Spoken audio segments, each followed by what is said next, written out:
Ton entretien d'embauche, est-ce que tu l'as déjà imaginé comme ce fameux premier rendez-vous ou premier date que tu attendais depuis un moment avec ton crush? Eh bien, c'est ce que nous allons voir dans cette vidéo. Notre invité du jour va te donner des conseils pratiques pour pouvoir t'aider à mener à bien chacun de tes entretiens. Donc, sans plus tarder, on se dit let's go pour la vidéo.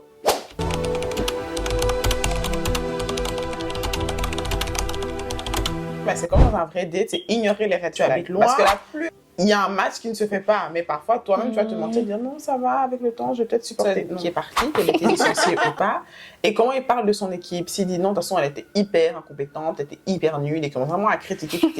Ouais. Toi, c'est te critiquera en fait. C'est-à-dire c'est quelqu'un qui a la critique hyper facile. Ouais. Bonjour, bienvenue sur la chaîne. Je sais que ça fait longtemps qu'on ne s'est pas vu, ou en tout cas que je n'ai pas posté de vidéo. Mais aujourd'hui, je reviens avec une invitée spéciale, une invitée avec laquelle j'ai eu l'occasion de discuter et je suis certaine que vous allez ressortir, en tout cas terminer cette vidéo avec de très belles choses. Donc restez bien jusqu'à la fin de la vidéo parce que je connais mon invitée et je sais que voilà, elle a beaucoup de choses à nous apprendre aujourd'hui. Donc sans plus tarder, je vais lui laisser la parole et elle va se présenter. Bienvenue Marie-Grâce. Bonjour, merci Fanuel. Donc je suis très heureuse d'être avec toi et avec vous aujourd'hui. Donc je suis Marie-Grâce Moutoni, je suis job coach, c'est-à-dire que j'accompagne les salariés dans leur recherche d'emploi ou dans leur reconversion professionnelle. Et aujourd'hui, on va discuter de l'entretien de sélection. Pourquoi il faut le considérer comme un date? Ok, mais je suis contente de t'accueillir en tout cas aussi. Et avant de rentrer dans le vif du sujet, qu'est-ce que tu fais concrètement? Quel est ton métier par exemple? Donc concrètement, ce que je fais, c'est vraiment donc des séances de coaching, soit en live, soit par visio, où on repasse en revue vraiment le parcours professionnel, on fait un bilan de compétences, on revoit le CV, la lettre de motivation, le LinkedIn, et surtout on se prépare aux entretiens et à la prise de poste. C'est vraiment ça que je fais. D'accord. Et avant de faire ça, quel était ton parcours ou quel est ton parcours? Tu viens d'où pour aujourd'hui être job coach? Donc j'ai un parcours assez atypique parce que de base, j'ai fait des études de droit, donc j'ai un master en droit et un autre en sociologie parce que je suis passionnée par l'humain et la société. Et j'ai travaillé donc plusieurs années après mes études dans les ressources humaines et c'est là que j'ai vraiment vu à quel point les gens subissaient leur carrière, même s'ils étaient hyper diplômés, hyper compétents. Et en moi, ça a été un déclic parce qu'on passe plus de temps au travail que chez nous. En fait, ça doit être un endroit d'épanouissement ou au moins un minimum. Et donc, je voyais toutes les clés en fait que les personnes avaient qui leur auraient permis d'avoir un travail qui leur plaît, mais les gens n'osaient pas parce qu'ils n'étaient pas accompagnés, ils ne savaient pas comment. Et donc, j'essayais de passer de l'autre côté et là, d'accompagner les gens. D'accord, ok. Donc, il y a vraiment, finalement, oui, il y a un lien entre, même si tu dis parcours atypique, mais je trouve qu'il y a quand même un lien entre ce que tu as fait en termes d'études, ce que tu as, ton métier que tu as exercé, et puis aujourd'hui, ta casquette de job coach. Tu disais tantôt que tu as remarqué que les personnes dans le quotidien, au travail, ou en tout cas les professionnels, n'arrivaient pas à se démarquer. Aujourd'hui, si tu devais, qu'est-ce que les candidats devraient faire selon toi, pour pouvoir se démarquer déjà sur le marché du travail? Pour moi, c'est un peu bateau, mais être authentique. Donc, chaque parcours est personnel et unique. Et donc, vraiment, je pense jouer sur l'unicité de son parcours et surtout avoir un fil rouge. Parce que parfois, on a des parcours un peu en dents de scie, on fait des choses puis d'autres, mais vraiment de réfléchir et de donner un fil rouge pour que l'employeur se dise « Ah, ok, cette personne, elle est quand même réfléchie, ses actions ont du sens et c'est pas quelqu'un d'instable. » Donc, j'irais vraiment être authentique, trouver un fil rouge dans son parcours et apprendre le storytelling, ça veut dire comment raconter ton histoire, mais de manière attrayante. Ok. Je sais que quand on avait discuté, en tout cas quand je t'ai invitée pour la chaîne, tu me disais, mais pour moi, un entretien de sélection, c'est un date. Pourquoi? Moi, je disais que c'est un date parce que parfois, on a tendance à juste se dire « je serai jugée pendant l'entretien de sélection, je dois prouver que je mérite ce poste ».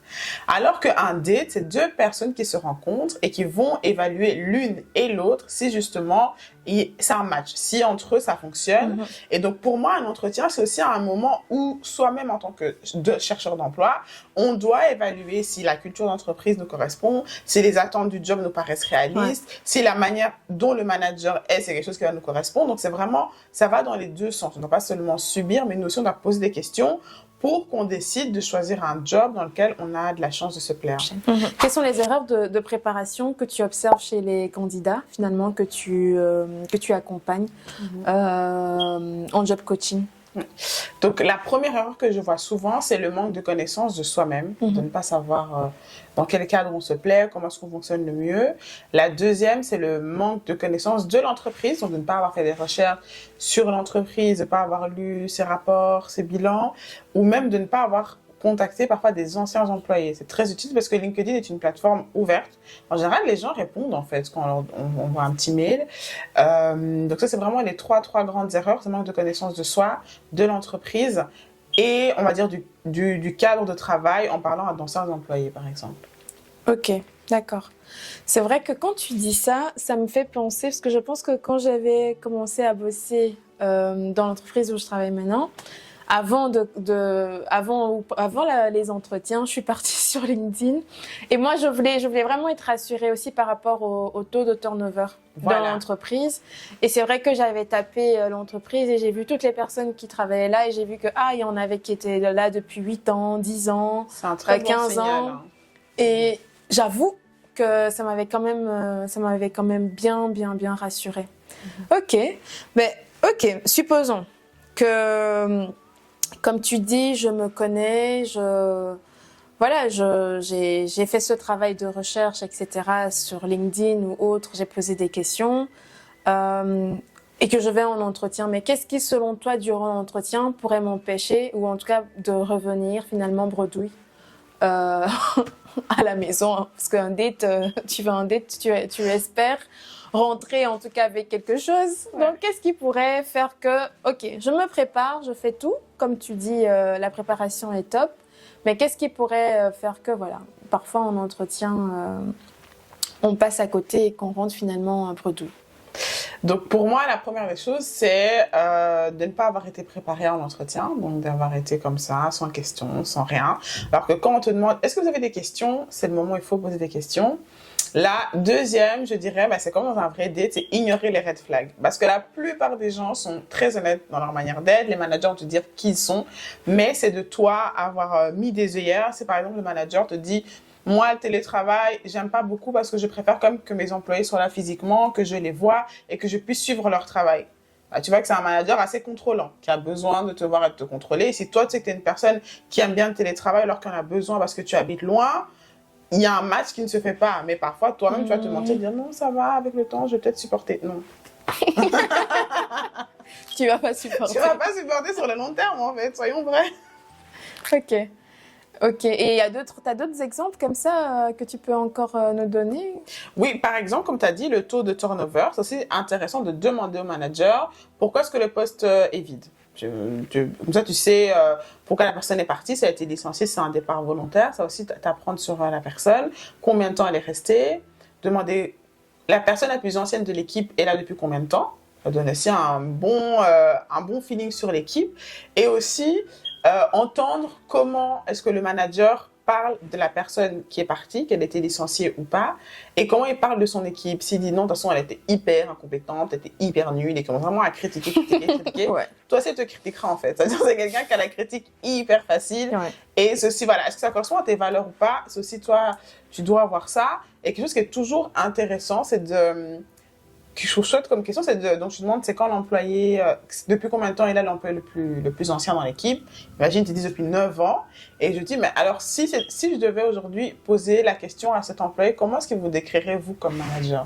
Oh, j'aime bien la question. Tu vois, et donc, le manager, lui-même s'auto-analyse, en fait, s'auto-regarde à travers les yeux de son plus ancien employé, qui connaît plus longtemps. Et ce qu'il va te dire, ça va être très révélateur. Je pense vraiment qu'il faut ouvrir ses oreilles et entendre ce qu'on nous dit. Ok, d'accord. Très, très intéressant. Et Tu vois, là, comme on est encore dans la question des questions-réponses qu'on peut poser en entretien, souvent il y a cette fameuse question que je pose aussi, hein, parfois, des forces et des faiblesses. Et ça, cette question, elle est posée, je pense, aussi en fonction des recruteurs différemment. Si j'arrive en entretien, quelqu'un que tu accompagnes, donc qui te dit oui, je sais qu'on va me poser cette question, comment je pourrais répondre à la question des forces et faiblesses? Qu'est-ce que tu lui dirais en quelques mots?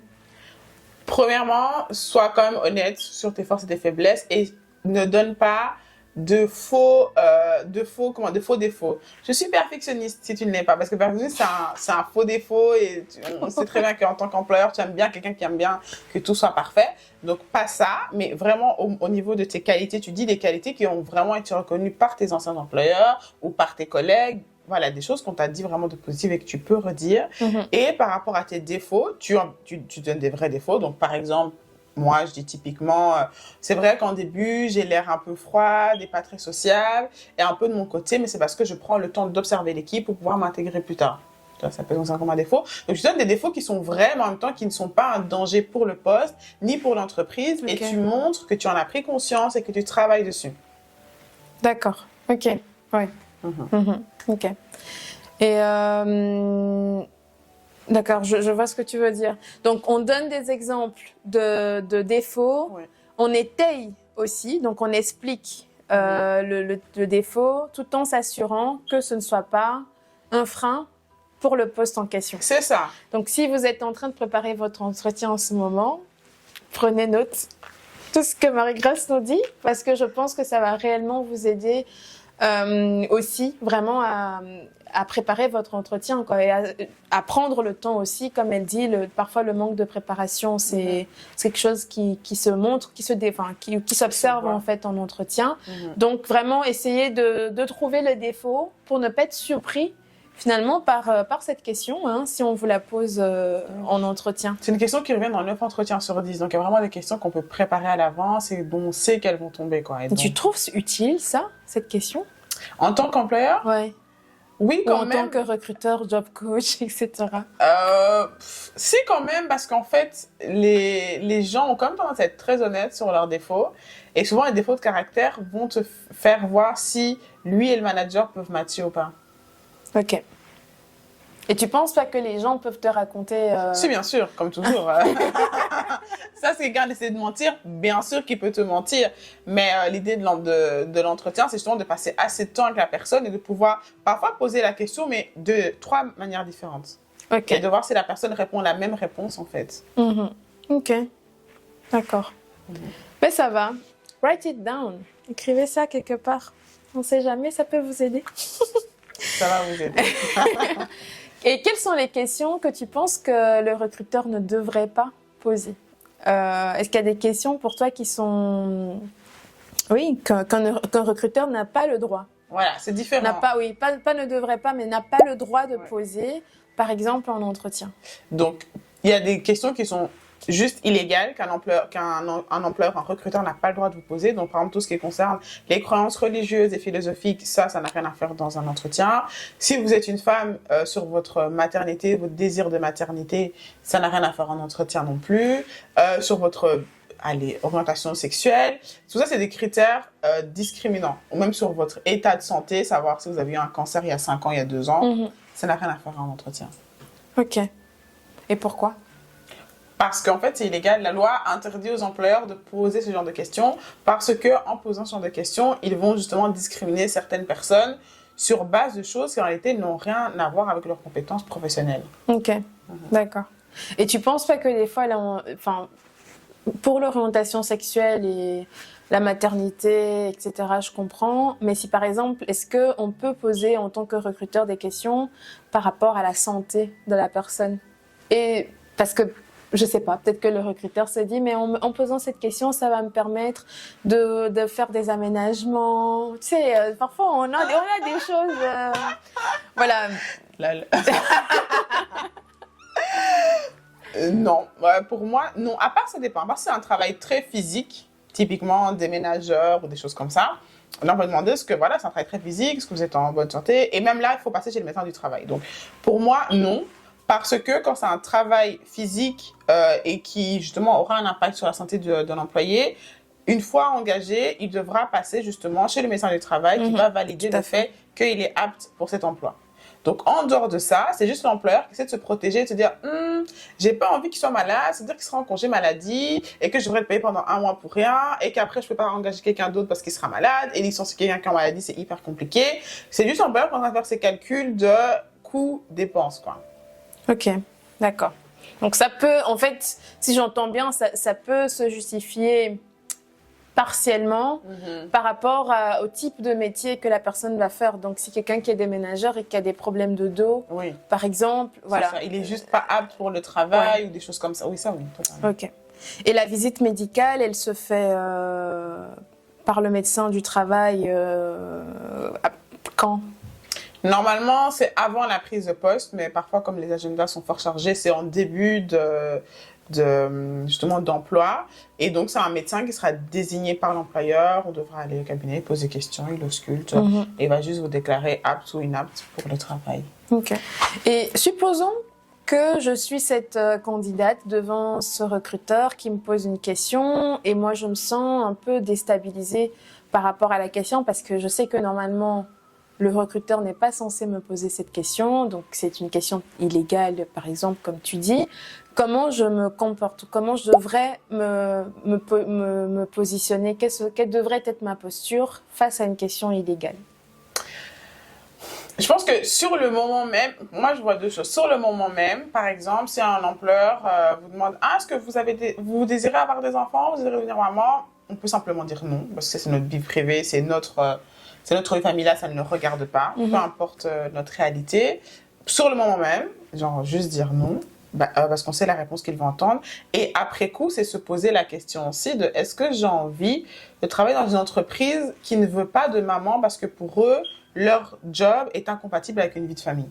Et si moi, plus tard, je veux une vie de famille, mais que eux, leurs horaires, c'est des horaires de fou, je travaille le samedi, je travaille le soir, est-ce que moi, vraiment, c'est l'entreprise où je vais me plaire et je vais rester? Oui. Ok. Et tu as déjà reçu des personnes, par exemple, en job coaching, qui ont vécu des situations de discrimination? Oui. Et même dans des jobs vraiment d'institution. Donc, oui, la discrimination existe, elle est réelle. Des gens, des femmes. Même moi, ça m'est arrivé dans mon tout premier job dans une banque. Je crois que j'avais 24 ans. On m'a demandé si je comptais faire des enfants. Je dis non, pas pour l'instant. Et ils m'ont dit, parce que c'est un peu incompatible avec une vie de famille, notre job. Et c'était vraiment incompatible avec une vie de famille. Je ne pouvais pas faire ce job et avoir des enfants. En tout cas, si je voulais être une mère présente, ce n'était pas possible. Et j'ai aussi des coachés qui, elles, ont subi des discriminations, mais elles, c'était plus par rapport à leurs origines. Donc, une qui est d'origine maghrébine, à qui on a demandé c'était quoi son avis sur les attentats, comment elle se situe par rapport à ça, vous êtes dans un musée, il y a des œuvres d'art où les personnes sont nues, est-ce qu'elle est à l'aise avec ça, travailler avec des hommes, vraiment des questions très très discriminantes et parce que c'est pas parce qu'on est maghrébine qu'on est musulmane, première chose, et on ne connaît pas son avis par rapport à tout ça. Et donc elle a répondu à l'entretien, mais après elle s'est dit non, moi je peux pas travailler dans un milieu où on trouve ce genre de questions normales.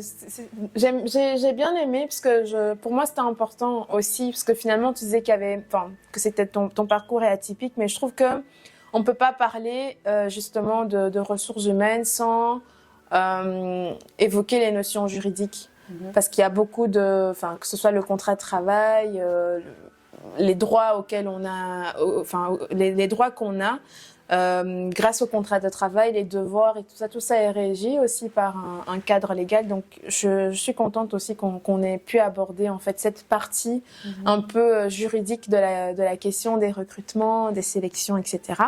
Maintenant, on va rentrer dans le vif du sujet avec le job dating. Comme tu l'as dit, l'entretien de sélection comme un espace de dating. Supposons parce qu'il y a des speed dating, d'accord? Je pense que tu sais ce que c'est. Donc, un speed dating, c'est vraiment des moments où on rencontre le recruteur, mais vraiment en l'espace de 5 minutes, on doit pouvoir lui parler. C'est un chouette entretien, un petit entretien qui est fait comme ça. Qu'est-ce que je dois faire en 5 minutes pour pouvoir convaincre en fait un recruteur qui me rencontre dans un salon, par exemple. Donc, dans ce cas-là, je trouve que l'avantage que l'employé a, entre guillemets, c'est qu'on ne va pas lui poser beaucoup de questions pendant l'entretien. Et donc, il faut vraiment venir préparer. Donc, typiquement, je vais dans un salon, je sais qu'il y aura tel employeur et je veux travailler chez lui. Je sais qu'il a des jobs, par exemple, en IT et moi, je suis programmeur IT. Oui. Et donc, c'est vraiment connaître l'employeur et expliquer en 5 minutes pourquoi moi, je suis le meilleur employé pour votre boîte. Sans dire ça comme ça, parce que ça fait très prétentieux, mais de dire « Ah, mais j'ai compris que vous avez besoin de quelqu'un qui sait programmer avec le langage Python, Java, et moi, ça fait 5 ans que je travaille comme ça, je suis dans tel groupe, je connais bien l'industrie agroalimentaire. » Donc, c'est vraiment 5 minutes, comme c'est très court, on a de la chance de vraiment pouvoir se vendre. C'est vraiment un speech commercial, et donc, il faut vraiment venir préparer, avoir déjà, on va dire, targeter certaines entreprises, voir les postes qui sont ouverts chez eux, et juste, tac, tac, tac, vraiment commercial. Aller avec les mots-clés tout en étant commercial, quoi. Ok. Et est-ce qu'il y a des pièges dans ce format d'entretien? Oui, ça peut. Le piège, justement, c'est que c'est censé être très spontané. Donc, parfois, les gens ne viennent pas préparer et donc on raconte un peu tout et n'importe quoi. Et finalement, 5 minutes, c'est très peu. Et aussi, venir, mais peut-être avec une seule phrase, genre, moi, je voudrais bien travailler chez vous parce que je pense que j'ai 5 ans d'expérience en tac, tac, tac. Et donc, ça laisse 4 minutes à la RH ou au RH pour justement vous faire passer sur les grilles, là, et surtout ne pas venir avec des questions. Donc, il faut venir préparer, avoir assez à dire, pas seulement une seule phrase, et déjà savoir répondre à quelques questions typiques d'entretien. Ok. Et c'est vrai qu'on parle de l'aspect verbal de l'entretien, mais est-ce qu'il y a aussi des aspects non verbaux, donc que par exemple, qui peuvent être soit des signaux ou auxquels on doit faire attention quand on est en entretien, que ce soit un entretien de longue durée ou un speed dating par exemple. Chez le recruteur, tu veux dire? Non, en tant que futur employé, par exemple. Nous, par rapport, première chose, c'est basique, hein, mais c'est l'hygiène et la tenue. Okay. Les gens qui viennent à l'entretien, ils puent. I'm so sorry, mais non. En Belgique, non.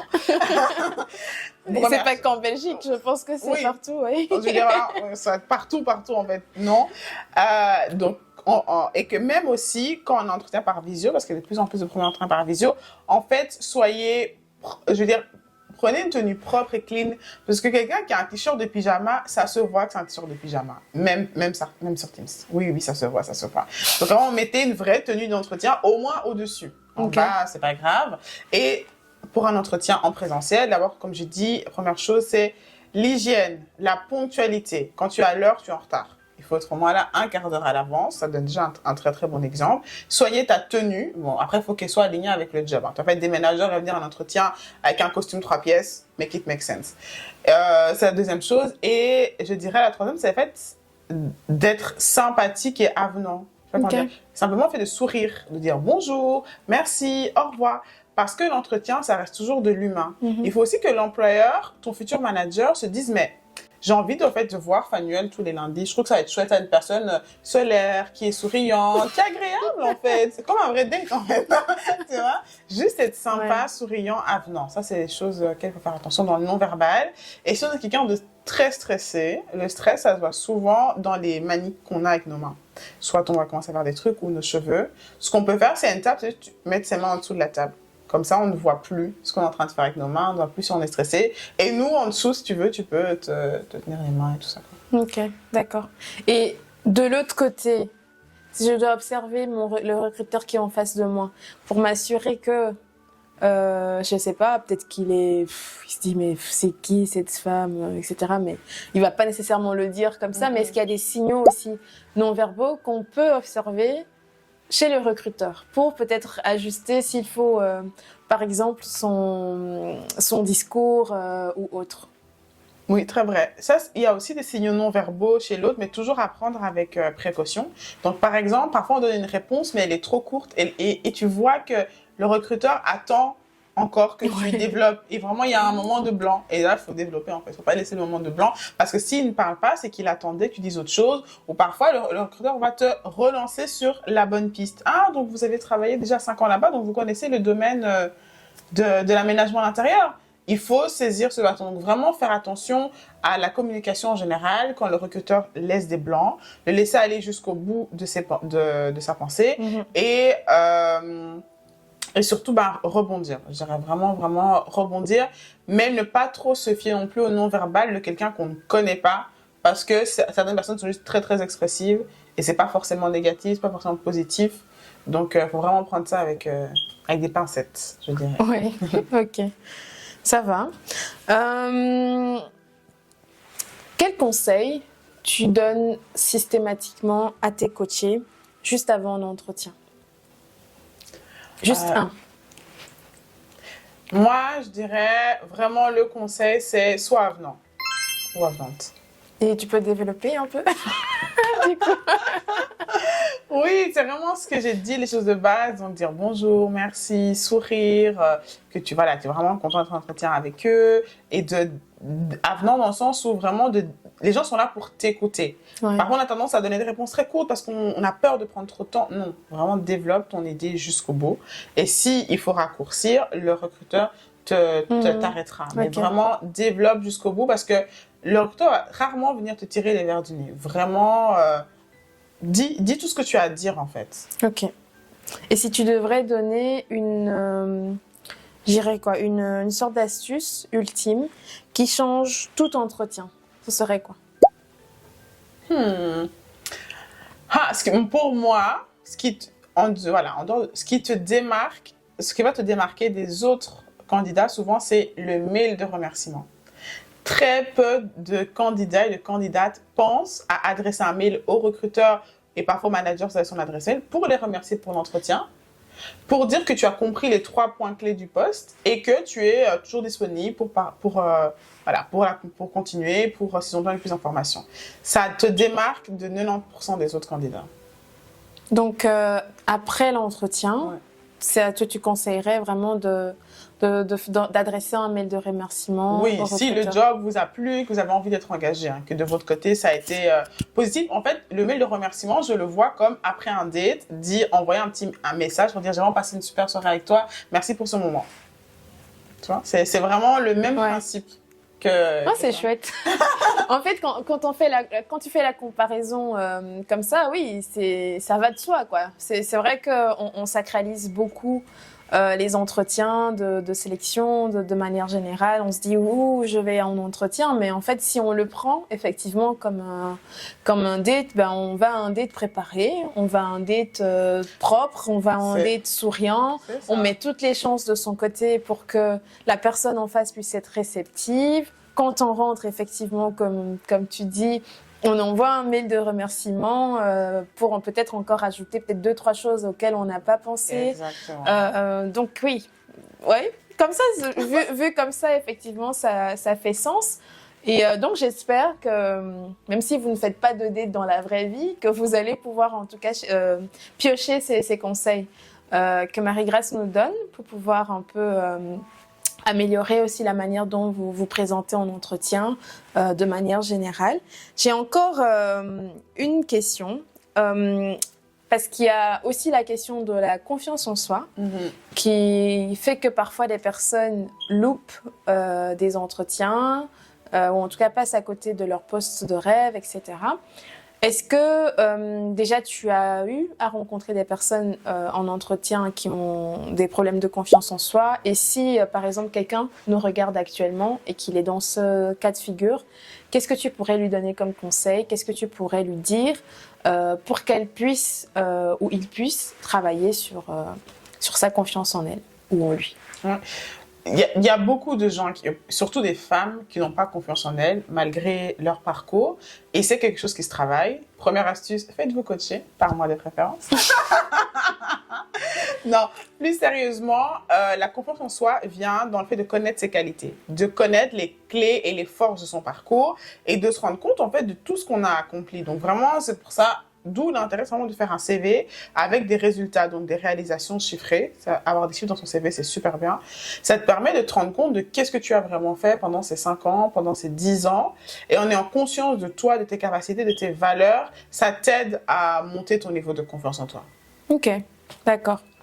Et donc là, tu as abordé la partie CV, mais par exemple, si on est encore une personne dans un processus justement où on grandit, en entretien, comment on peut se positionner? Non, j'ai pas compris ta question. Donc, supposons que, voilà, au niveau du CV, la personne a fait cette préparation, mais au niveau de sa confiance en elle, elle n'est pas totalement aguerrie. Et donc, elle doit se présenter en entretien. Comment on joue en entretien? Comment on se positionne en entretien tout en n'ayant pas, en fait, un maximum de confiance en soi? L'astuce que je donnerais, c'est vraiment, en anglais, on dit fake it until you make it. Donc, fais semblant jusqu'à ce que tu réussisses vraiment à le faire. L'astuce que je donne toujours à toutes mes clientes, c'est de me donner le nom de la personne dans leur entourage, que ce soit bien pro que perso, qu'elles connaissent, qui est hyper confiance en elle. Typiquement, Jean-Marc de la compta, 50 ans, du BW, le gars est impuissant, il sait pas faire, mais il se prend pour Einstein. Donc, Pour les gens qui regardent la vidéo, qui ne savent pas c'est quoi le BW, c'est le Brabant wallon. oui, c'est le haut du panier de Wallonie, on va dire. Donc vraiment, typiquement, je me souviens quelqu'un qui était en auditoire avec moi et je rien parce qu'il passait un examen oral et donc la professeure lui posait une question et moi j'entendais qu'il disait vraiment n'importe quoi, il connaissait pas et donc elle l'a interrompu, elle voulait le faire passer sur autre chose et il a dit mais non, non, non, non, c'est mon examen, laissez-moi aller jusqu'au bout de ma réponse. Donc, tu es étudiant et tu as ce niveau de compétence. Et pour moi, voilà, moi, je le prends comme exemple. Et quand j'ai pas confiance en moi, en fait, je revais son masque. Je me dis, mais que ferait Jean-Michel aujourd'hui ici? Comment est-ce qu'il réagirait? Et donc, tu vas vraiment avec cette posture-là de quelqu'un que tu connais, qui a confiance en lui, et tu essaies d'agir vraiment comme cette personne. Ok, d'accord. Ok, je vois. Mais en tout cas, moi, si je devrais rajouter peut-être quelque chose à ce que tu dis, le fait de changer ou de penser à une personne, moi, j'imagine en fait, je parlais de sacralisation tantôt, en fait, je désacralise l'entretien. Et donc, ce que je dis souvent aux gens quand je les vois ou quand on me pose des questions dans ce sens, c'est que il faut s'imaginer, par exemple, que tu rencontres la personne pas dans un bureau, au sein d'une entreprise, mais dans un magasin ou dans la rue, et puis quelqu'un te demande « Ah, bonjour, je cherche vraiment un agent administratif » ou que tu entends la conversation juste à côté, et en fait, ça fait 10 mois que tu cherches du travail, mais là, tu viens d'entendre qu'il y a une opportunité d'embauche, et tu dois saisir ta chance tout simplement. Donc, quand tu vas aborder quelqu'un dans un magasin et te présenter à cette personne pour le poste, bah, tu n'y vas pas en étant stressé, c'est vraiment une discussion. Ah, bonjour monsieur, je viens d'entendre, bonjour madame, je viens d'entendre que vous cherchez une personne pour un poste d'agent administratif. En fait, j'ai travaillé 5 ans dans tel domaine et je suis actuellement à la recherche active d'emploi. C'est un speed dating déjà, mais voilà, oui, donc oui. Vous pouvez combiner en fait les deux astuces et je pense que ça peut aussi aider. Mais vraiment merci pour ça. Mettre le masque de Jean-Michel, hein. Donc trouvez votre Jean-Michel. Trouvez votre Jean-Michel. Tout à fait. Ok, très très très très intéressant. Comment finalement en tant que futur employé, on sait qu'un entretien s'est bien passé? Comment on peut déjà s'imaginer Pour moi, d'abord, c'est quand le recruteur parle de l'avenir. Quand il vous dit, ben, les prochaines... donc, par exemple, on vient passer un entretien, il vous dit, il y aura un deuxième entretien qui sera prévu pour dans 2 semaines, par exemple. Ou quand il vous dit, on a encore 2 candidats à voir et puis on prend notre décision la semaine prochaine. Typiquement, après un date, c'est quand quelqu'un te propose de le revoir et que limite, il fixe une date. Donc, tu sais que ça a très bien passé et que la personne veut te revoir. Ça, c'est la deuxième...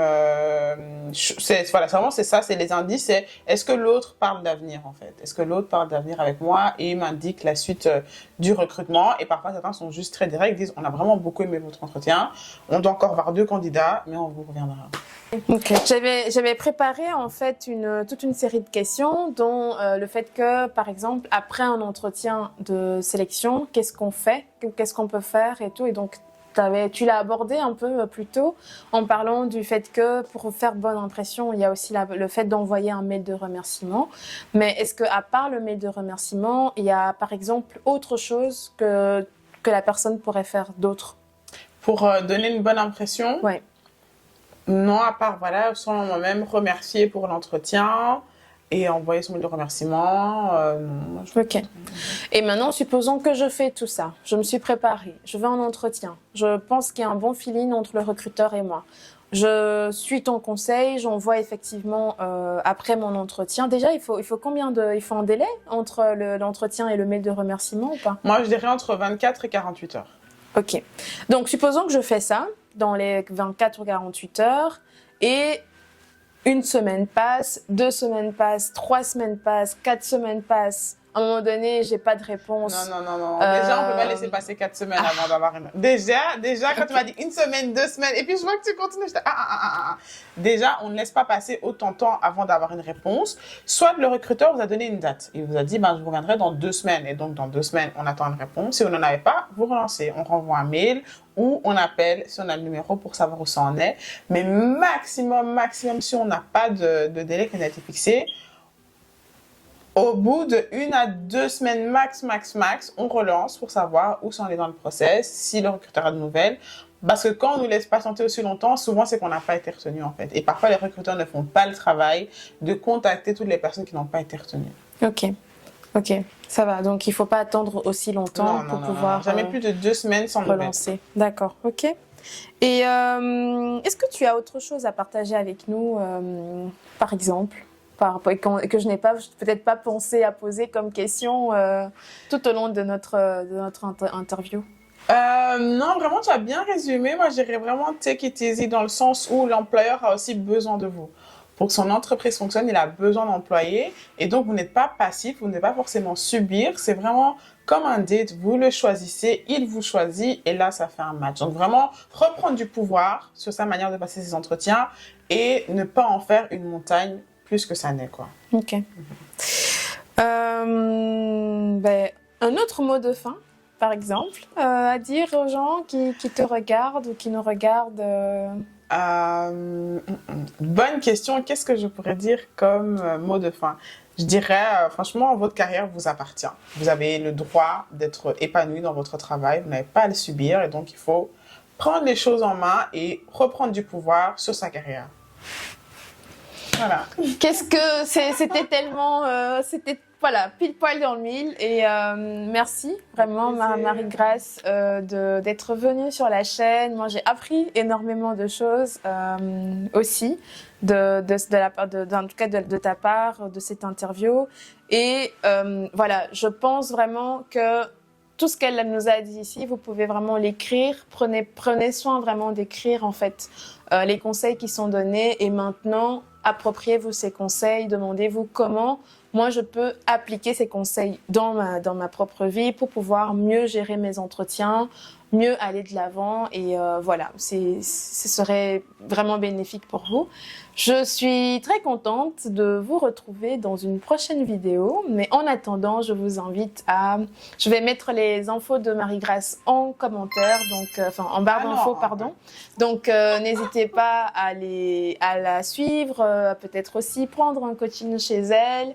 Et autre chose, pour ma part, voilà, n'hésitez pas à partager cette vidéo à quelqu'un de votre entourage que vous pensez que ça pourrait aider, à liker la vidéo parce que ça nous donne de la force et à vous abonner. Merci. Si vous n'êtes pas encore abonné. Merci beaucoup et à vous abonner et on se dit à très bientôt pour notre prochaine vidéo. Salut. Ciao, ciao.